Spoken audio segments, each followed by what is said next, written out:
Pourquoi avoir écrit ce livre? Ce livre, je l'ai écrit après au moins une bonne dizaine d'années de sollicitations.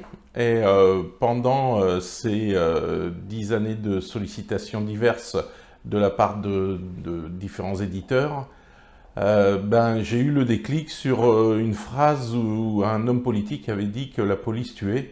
Et là, moi, ça, c'était pas possible vu que, non, la police elle guérit, la police elle soigne, la police fait plein de choses agréables. Et en l'occurrence, moi, j'étais policier et guérisseur.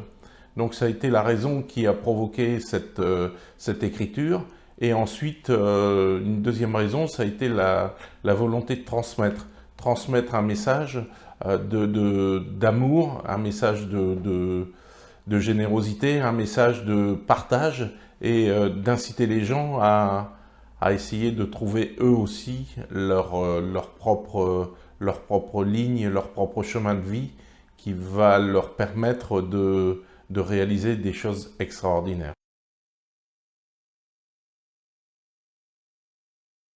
Alors comment j'ai réussi à concilier la qualité de don de guérisseur et de policier? Bah, ça s'est fait tout naturellement.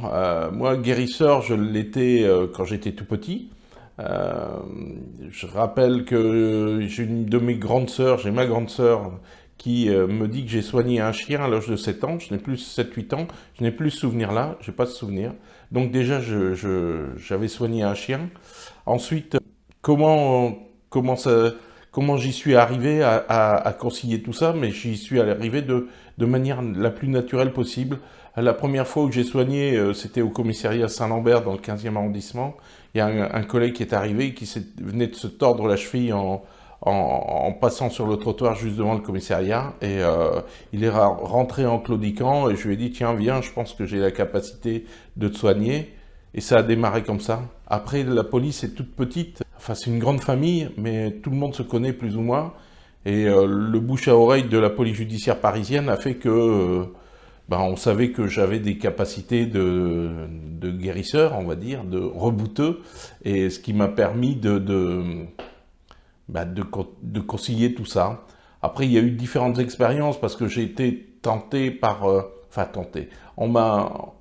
on me provoquait quelque part en me disant est-ce que tu sais faire ça? Est-ce que certains étaient rigolards de par mes capacités, mais j'assumais, je prenais ça de manière sérieuse, mais avec une certaine légèreté, et, euh, et j'ai toujours soigné sur tous les postes que j'ai occupés, dans toutes les brigades tous les postes que j'ai occupés, pardon, dans les nombreuses brigades, j'ai toujours soigné. Alors, il y a l'anecdote dans le livre de l'Orange, effectivement, c'est le collègue qui me dit, bah, vu que tu sais soigner, prouve-moi que tu peux magnétiser, et donc j'ai magnétisé cette orange, voilà. J'ai plein d'exemples où tout s'est toujours bien déroulé. Ma secrétaire, sur mon dernier poste en tant que chef de cabinet du directeur général de la police nationale,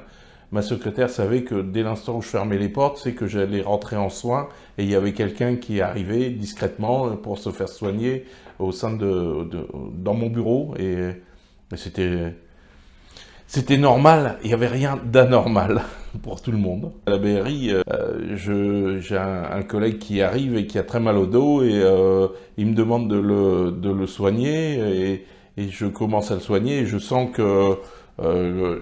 qu'il va partir, et il part effectivement, il tombe littéralement inconscient, et il était très réceptif, et donc il tombe inconscient dans le bureau, et il y avait des spectateurs, entre guillemets, à savoir d'autres collègues qui étaient tout goguenards, mais qui, quand ils ont vu cette scène, sont restés bouche bée, quoi. Ils disaient plus rien parce que il s'était passé quelque chose de physique, là, ça se voyait. C'est arrivé progressivement. Au début, je n'avais pas toutes ces perceptions que sont les miennes à l'heure actuelle. À l'heure actuelle, là, je perçois des choses vraiment d'une finesse qui m'étonne. Et je perçois certaines choses de l'être, plus d'un côté presque psychologique, plus des non-dits, plus de toute cette perception non verbale, non gestuelle. Il y a une perception qui se fait, qui vient de je ne sais où, de la part de la personne qui est devant moi. Comment ça, je l'ai affiné? Ben, ça s'est affiné tout doucement, c'est venu au fil du temps. Parfois, je lève encore les yeux au ciel en disant, mais je ne sais pas à qui je m'adresse, mais je lève les yeux au ciel en disant, mais jusqu'où vous allez me faire aller dans ces perceptions? Il m'arrive de percevoir, presque de visualiser dans le corps de la personne qui est devant moi, ben, des organes ou des perceptions de tumeurs, de kystes. Il y a tout ça où je vois j'arrive à percevoir, oui, à visualiser, je dis voir, à visualiser certaines fonctions des organes en disant, bah tiens, ça passe mal dans l'urètre, tiens, il y a un problème dans telle partie du corps, un problème des vaisseaux sanguins, j'arrive à visualiser vraiment fort maintenant des choses qui pour moi étaient inimaginables. Donc je pense que continuer à accepter, continuer à recevoir des informations et surtout accepter de recevoir des informations. Oser. C'est les fameux 3 mots, 3 verbes qui me conviennent. Après, on les prend dans le sens qu'on veut, mais c'est oser, accepter et faire. Voilà, oser, accepter et faire. Dès l'instant où on est sur ces 3 verbes, bah je pense que ça amplifie la perception. Je ne sais pas si j'ai répondu complètement à ta question, mais ouais, il faut se laisser aller, il faut s'autoriser, il n'y a pas de limite. Il n'y a pas de limite. Après, il y a des perceptions que j'aimerais pas percevoir. Il y a des fois, je perçois des choses négatives sur les gens et c'est compliqué à recevoir comme information. Mais bon, je l'accepte aussi. Je l'accepte. J'accepte de recevoir ça. Alors, il n'y a pas eu un élément précis qui a fait que je perçois mieux ou autre.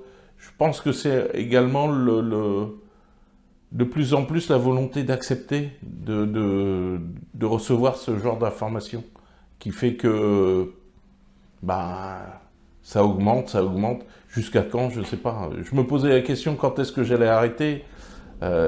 J'ai 66 ans, je ne sais pas, à un moment donné, il va falloir s'arrêter de pratiquer, mais ces perceptions, je pense, vont rester.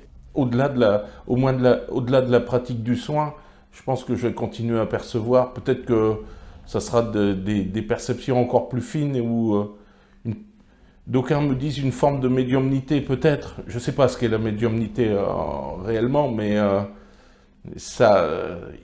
je pense qu'on est dans un système là, à l'heure actuelle où tout s'amplifie, où il y a plein d'événements qui font que il y a plein de perceptions nouvelles qui arrivent. Est-ce que je suis dans cette dynamique? Peut-être, comme beaucoup d'autres, certainement, mais je l'accepte. Voilà, j'accepte ces nouvelles perceptions, je les accepte.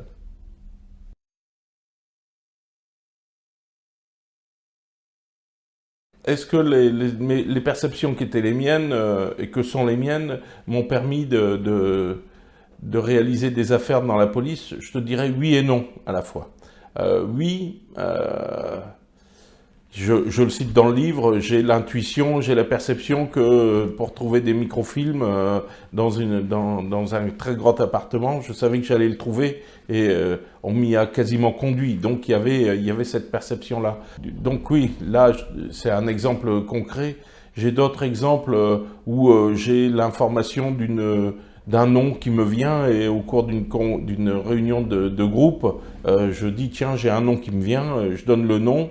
Et les collègues le notent. Il y a un des collègues qui, juste après la réunion, fait des recherches et s'aperçoit que le nom que j'ai donné correspond à une adresse d'un parent du voyou qu'on cherchait. Et et c'était bingo, c'est dans cette rue-là qu'on a retrouvé le voyou. Voilà deux exemples, entre autres, de ces perceptions. Après, la notion de... Cette notion-là est partagée par de nombreux... enfin, nombreux.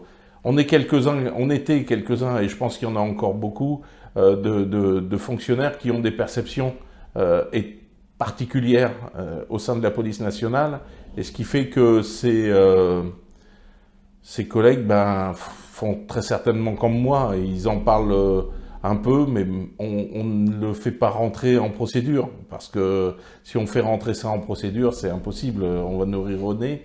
Donc on a quelques subterfuges pour pouvoir amener des informations qui parviennent à ses collègues. Je pense maintenant, encore à l'heure actuelle, est-ce qu'il y a des collègues, j'en parle un peu dans mon livre, j'indique qu'il y a des collègues qui font de l'écriture automatique, j'ai rencontré des collègues qui tiraient les cartes, j'ai rencontré des collègues qui avaient des dons de voyance, et ouais, il y en a d'autres dans la police nationale. Après, il y en a peu qui s'expriment sur le sujet. Je pense que je suis un des seuls à s'exprimer aussi clairement là-dessus, de part de peut-être d'une certaine forme de timidité de la part des collègues qui veulent rester discrets sur leur perception. Après, est-ce qu'il y a eu est-ce qu'on peut faire parler des collègues sur l'immatériel et faire qu'ils se réunissent pour travailler ensemble? Je pense que ça pourrait se faire. Faire mon idée étant peut-être de créer des groupes de recherche sur des cas bien particuliers et de faire travailler des médiums, pourquoi pas?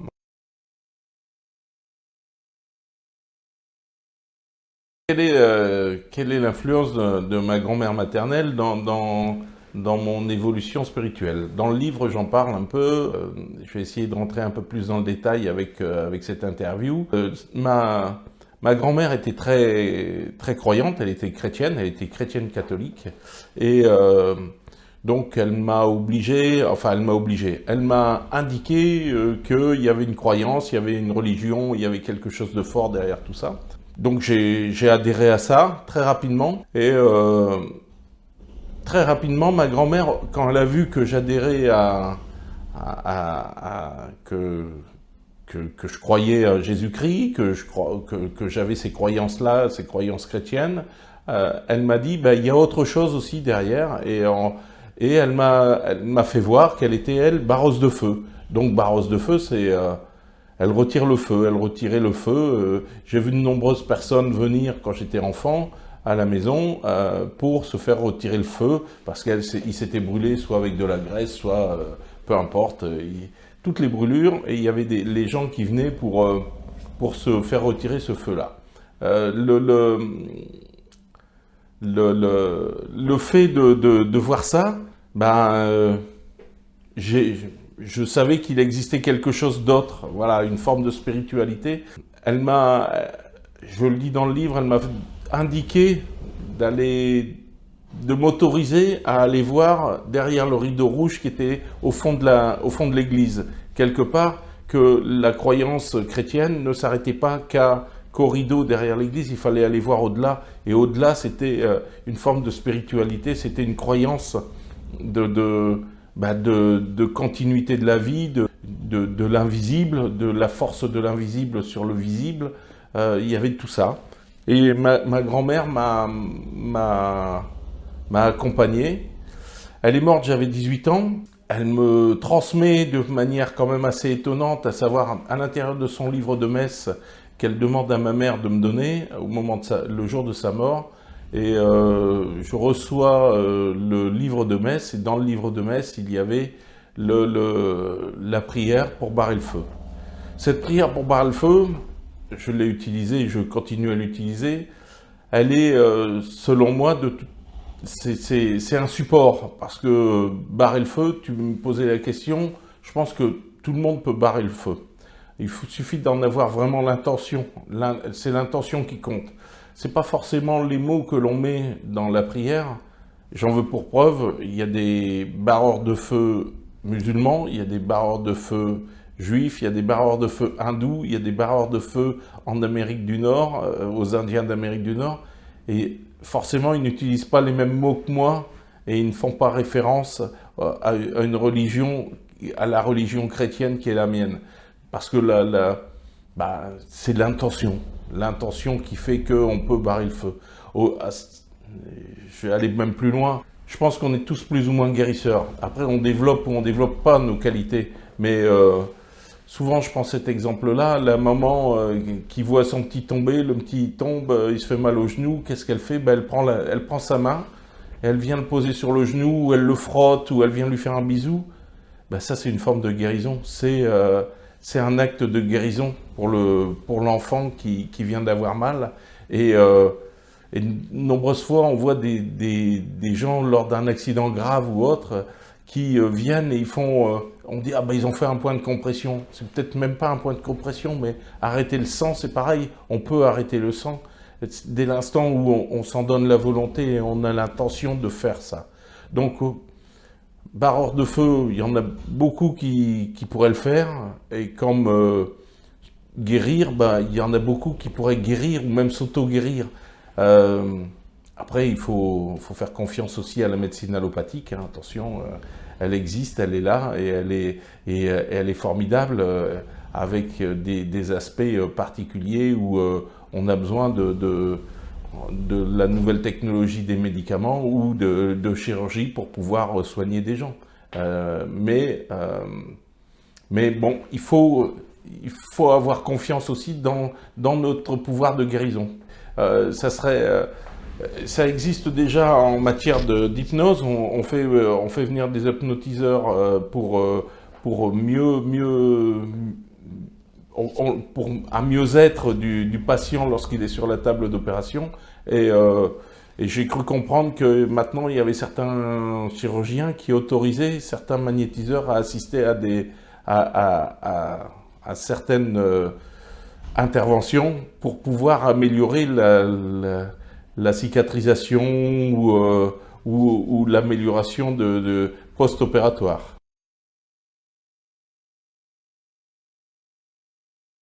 Alors, l'histoire de Maître 10 et de cette étonnante rencontre au Vietnam avec ce monsieur, alors, c'est très étonnant. Je me trouvais, je le raconte dans le livre, je me trouvais au cabinet, j'étais chef de cabinet du directeur général de la police nationale. J'ai une amie qui est restauratrice sur Paris et qui m'appelle un jour en me disant « Écoutez Robert, il y a quelqu'un que vous ne connaissez pas, mais qui voudrait bien vous rencontrer parce qu'il perçoit que c'est vous qui, par mon intermédiaire, il vous cherche. Et il sait que c'est vous qui le cherche. » Au vu de ces explications, je trouve ça un peu confus, mais je lui dis volontiers, venez me voir. Donc Madeleine est restauratrice d'origine vietnamienne et elle me parle d'un ami vietnamien. Et cet ami vietnamien vient sur Paris pour essentiellement me rencontrer. Donc il fait le voyage entre le Vietnam et Paris pour venir me voir. Je le rencontre, on discute 3-4 minutes. Après, il annonce par l'intermédiaire de la sœur de Madeleine qui me traduit. Il me dit qu'il va se connecter à ses énergies pour voir si c'est bien moi qui suis la personne qu'il cherche. Et au bout de quelques minutes de méditation, un genre de méditation, et il a confirmation que c'est moi qui cherche. Alors il cherche quoi? Il m'annonce que je suis son frère d'une autre vie. Donc je l'accepte tout en souriant plus ou moins et en étant un peu dubitatif. Et puis pour en finir, je comprends que la personne qui est devant moi s'appelle 10 parce que c'est le 10e enfant d'une famille et les parents ne savaient plus comment l'appeler, donc ils l'ont appelé 10. Et 10 est devenu Maître 10. Maître 10, c'est un puissant bonhomme, un petit bonhomme du Vietnam qui a en charge le Feng Shui, mais il a une forme de connaissance du Feng Shui extraordinaire, à savoir il intègre à la fois les bâtiments, les individus, les énergies et tout ça, il met tout ça en harmonie pour que les gens se sentent bien. Et donc Maître 10 me dit qu'il faut que j'aille au Vietnam. Et donc il organise tout. Et quelques mois plus tard, après cette rencontre dans mon bureau, je me retrouve au Vietnam. Et là-bas, au Vietnam avec lui, il m'accueille. Et on va visiter différents endroits du Vietnam. On a sillonné, on a pris l'avion, on est allé dans des endroits étonnants du Vietnam, où à chaque fois, sa question c'était « Et là, qu'est-ce que vous ressentez ?» Et il fallait que je lui donne mon ressenti sur les lieux ou sur les personnes qu'on rencontrait. À chaque fois, il était satisfait des réponses, visiblement. Je suis revenu ici avec un objet qui est à l'intérieur de mon cabinet, qui est un objet de protection, parce qu'il a voulu il m'a dit qu'il fallait me protéger. Donc voilà, il m'a créé un objet de protection. Quelques années plus tard, il m'a à nouveau sollicité, il fallait à ce moment-là qu'on se rende tous les deux à Londres. Donc pareil, je l'ai retrouvé à Londres, de manière complètement folle. Je me suis retrouvé à Londres, et de Londres, on est allé sur le méridien de Greenwich, on a fait quelques visites dans Londres, des visites spécifiques à des endroits spécifiques. Et ensuite, nous sommes partis à Stonehenge. Et là, à Stonehenge, ça a été également une rencontre assez étonnante, où on est arrivé à Stonehenge, on était seuls. Parce que le chauffeur qui nous conduisait s'était trompé de route, il a pris pour en finir un petit chemin de terre et ainsi de suite. Et nous sommes arrivés sur le parking qui était vide, parce que la route principale qui donnait accès à Stonehenge était barrée par un smirmor qui s'était mis en travers, et toute la circulation était bloquée. Ce qui fait que pendant 1 heure, nous sommes restés seuls, on était 4 personnes sur Stonehenge, il n'y avait personne d'autre, et les gardiens, il n'y avait qu'eux. Et là, pareil, Maître 10 m'a sollicité pour me demander ce que je ressentais sur Stonehenge, et je lui donnais mes impressions sur Stonehenge. Voilà, Maître 10, ça fait quelques années maintenant que je ne l'ai pas vu, mais nous sommes toujours en lien, un lien fort. Le livre, le passage du livre le concernant a été traduit en vietnamien et on lui a envoyé. J'attends sa réponse à ce que j'ai écrit sur lui. Voilà. Maître 10 est pour moi un être exceptionnel qui a une force, une puissance inouïe, et visiblement je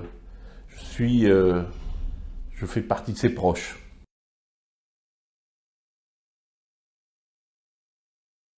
La perception de la mort, elle est ancrée en moi depuis longtemps. Elle n'a pas changé par rapport à être confronté très souvent à la mort. Dans la police, et notamment dans la police judiciaire et en quartier, en commissariat de quartier, j'ai été nombreuses fois confronté à des morts, à des cadavres, on va dire. Donc, où je percevais que l'âme n'était plus là. Il y avait cette perception d'âme qui n'est plus dans le corps humain. Ça, je le percevais, et ça ne me perturbait pas. Souvent sur des morts récentes, oui, c'était perturbant. Et l'histoire de la mort d'un enfant m'a particulièrement marqué, oui.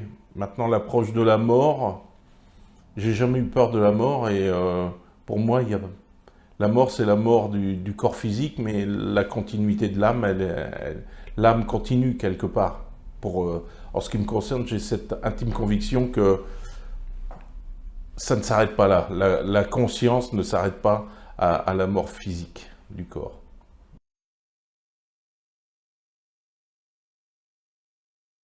Ça, moi, à l'époque, pas du tout. On n'était pas formé à la perception de la mort. La perception de la mort n'était pas... on parlait pas, on assistait à une autopsie, voilà, pour voir ce qu'était une autopsie, voir si on pouvait assister à ça, ce qui est déjà un élément assez important, de voir un cadavre se faire découper et analyser.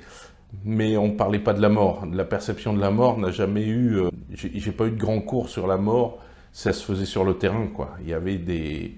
C'est les anciens qui nous formaient quelque part à accepter cette mort. Maintenant, il y a eu des collègues qui ne supportaient pas et qui, on le savait, on prenait leur place, vu qu'ils étaient confrontés à... Ils ne supportaient pas ça.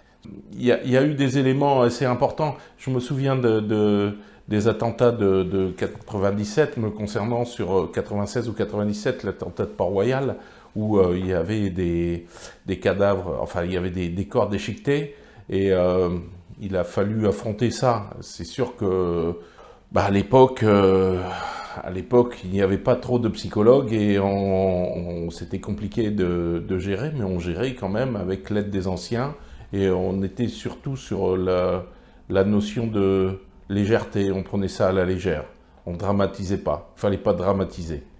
Même si on savait que la personne qui était décédée laissait derrière elle une famille et ainsi de suite, des gens qui allaient être dans le deuil, nous il ne fallait pas qu'on rentre là-dedans, il fallait qu'on reste dans le côté technicien de la chose, technicien de la mort, technicien du matériel sans s'occuper de l'immatériel. Et ça, je pense que c'est un élément important de s'occuper que du matériel et non pas de l'immatériel. Moi, il m'arrivait souvent, à la fin, et sur chaque mort, à la fin de la journée, je me branchais sur l'immatériel quelque part, pour appréhender, j'allais dire apprécier, mais pour appréhender si je percevais quelque chose dans l'immatériel. Parfois oui, parfois non. Mon arme en service, oui, je l'ai utilisée. C'est décrit sur une scène sur des arracheurs de sacs à main d'une vieille dame. Mais après, à la brigade de recherche et d'intervention et à la BRB, j'ai utilisé sur des fusillades avec des voyous, j'ai utilisé mon arme, oui. C'est toujours des expériences assez fortes. Il y avait des anciens qui disaient « tu as une arme, si tu la sors, c'est pour t'en servir ». Voilà, donc on la sortait le moins possible, parce que se servir d'une arme, forcément, si les autres vous tirent dessus, c'est aussi pour les neutraliser quelque part, donc c'est une contrainte. J'ai blessé, je pense pas avoir tué.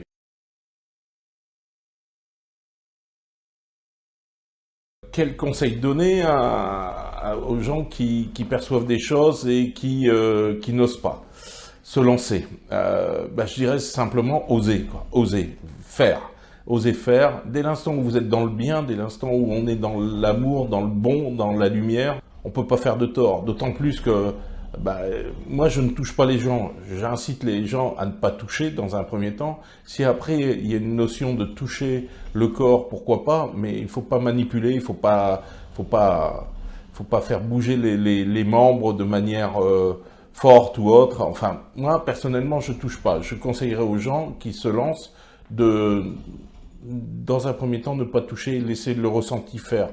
De toute façon, l'intention de soigner, l'intention de faire du bien, et d'avoir une réaction à travers nos mains, il faut le faire. Si vous avez cette envie-là, si vous sentez que c'est votre chemin, faites-le. De toute façon, prenez conscience que vous n'êtes que canal. On n'est rien du tout, c'est pas vous, c'est pas votre propre énergie, c'est une énergie qui vient d'ailleurs, qui passe à travers vous et qui vient soigner la personne. Nous, on n'est rien. J'aime cette notion de « t'es rien ». Rien, c'est les deux termes, terrien, être terrien, t'es de la terre, mais t'es rien non plus, T apostrophe, E, S, plus loin, rien, t'es rien. Ça, on n'est rien, on ne fait qu'un passage, on n'est que le canal de quelque chose. Avoir cette perception-là, c'est ce que je disais tout à l'heure, c'est continuer à s'autoriser à recevoir des infos, à faire passer les informations qui nous viennent, ou qui nous viennent de je ne sais où, ou qui nous viennent de la personne qui est devant vous. Acceptez ce canal qui se fait, ce circuit cette fluidité qu'il y a entre la personne qui est devant vous et l'univers qui nous entoure. À partir de là, il faut se lancer. Moi, je l'ai toujours dit et je le dis encore, je suis contre les fameuses formations pour devenir thérapeute, énergéticien, guérisseur ou autre. Soit on l'a pas. Et protocole, je sais pas, je connais pas. Moi, je pense qu'on est capable de créer tous son propre protocole pour pouvoir le faire. Il n'y a pas un protocole défini. C'est pas parce que moi je vous dis, ben moi je commence derrière la personne, que vous êtes obligé de commencer derrière la personne. Peut-être que c'est devant, peut-être que c'est au niveau de son épaule, peut-être que c'est de prendre sa main. Il y a tout un tas de techniques qui font que... Moi je connais un rebouteux dans l'Ariège, mais il s'assoit, il est assis à côté de vous et il vous prend votre poignet droit avec sa main gauche et à partir de là, le soin commence. Il n'y a pas de protocole, il n'y a aucun protocole. Donc, ne tombez pas dans le panneau de « je vais faire telle formation pour devenir guérisseur ou magnétiseur ». Après, guérisseur, magnétiseur, c'est un sacerdoce, il faut le reconnaître aussi parce que on n'est pas millionnaire avec ça. Voilà, on gagne peut-être de l'argent, mais on ne devient pas millionnaire. Et le fait de gagner de l'argent, c'est pas le but d'être guérisseur magnétiseur. Le but d'être guérisseur magnétiseur, c'est soigner, guérir. C'est pas autre chose. Donc, ouais, ne vous laissez pas embarquer dans des dans tout un tas de formations, de protocoles, de circuits qui pour moi ne font que de vous rendre dépendant de quelque chose. Or, être guérisseur, magnétiseur, c'est être libre.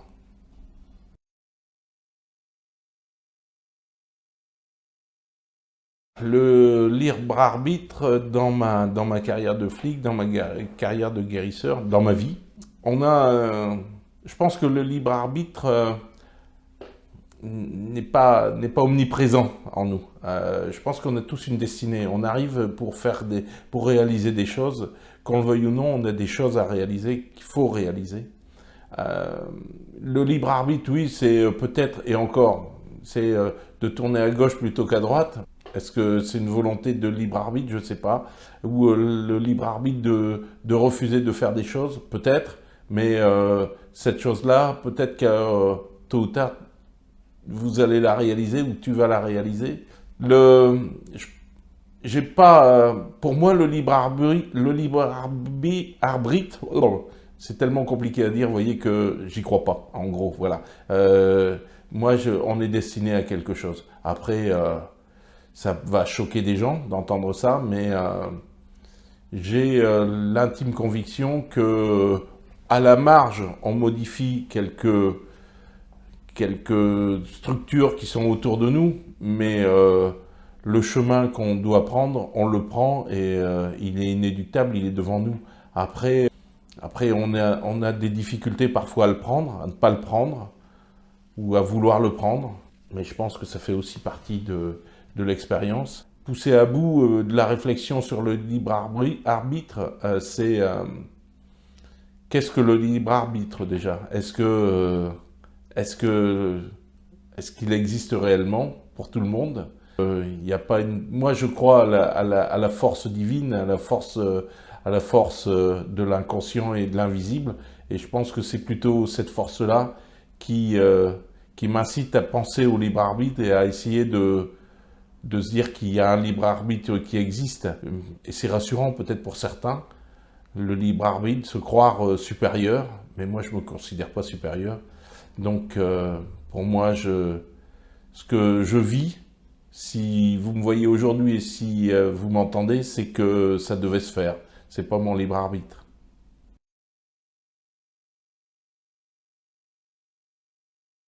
Je crois en une force divine, une force colossale, quelque chose qui crée tout ça, qui fait que on est là tous les deux, on est là avec les gens qui vont nous regarder à travers cette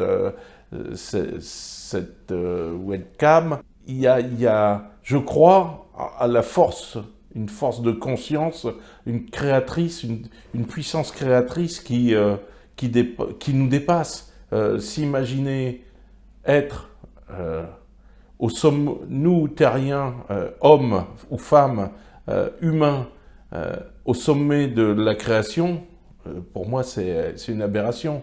On est un petit maillon de rien du tout dans cet univers qui est bien plus colossal et bien plus intuité, bien plus forte en matière de réflexion que la nôtre. S'imaginer que la machine que l'homme a créée va être supérieure à l'homme, peut-être, mais au-delà de la machine, il y a une force qui fait que, pour moi, il y a une conscience qui dirige aussi cette machine, parce que souvent je dis, tout ce qu'on a autour de nous a été pensé.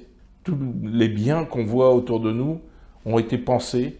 Donc la pensée est créatrice, et je pense que notre pensée créatrice d'humain qui crée notre environnement est très limitée par rapport à la pensée qui dirige l'univers et qui crée tout l'univers. Je crois réellement qu'il y a une forme de pensée, puissance forte, qui crée tout l'univers et qui a créé ce monde qui... Souvent c'est vertigineux, l'anecdote de croire en cette force, à cette force supérieure. Je vais vous la raconter, cette anecdote, c'est quand j'étais petit, je ne sais pas pourquoi, je devais avoir 12-13 ans, je me suis imaginé que la Terre était à l'intérieur d'un barreau de chaise, un barreau de chaise, et que sur cette chaise, il y avait un homme qui s'asseyait, ou un être qui s'asseyait. Voilà. C'est pour vous donner l'idée que j'avais déjà à l'époque, en étant gamin, de cette force qui dirige, qui est omniprésente pour moi.